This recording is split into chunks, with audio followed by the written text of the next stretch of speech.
Balita mengendarai motor viral di media sosial. Aksi berbahaya tersebut terekam dalam durasi 29 detik dan ramai diposting berbagai akun anonim, salah satunya akun Facebook Andrelli, Minggu 12 Desember 2021. Terlihat dalam video, balita tersebut mengenakan kaos berwarna biru, memegang setir motor Matic Scoopy putih. Kakinya bahkan tak menyentuh injakan motor. Ia hanya meluruskan kakinya pada bagian bagasi depan motor.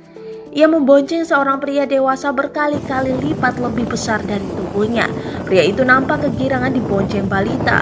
Mereka juga nampak sadar tengah direkam. Pasalnya sesekali memperlihatkan wajah di kamera. Tak hanya itu, aksi balita itu dilakukan di tengah jalanan umum.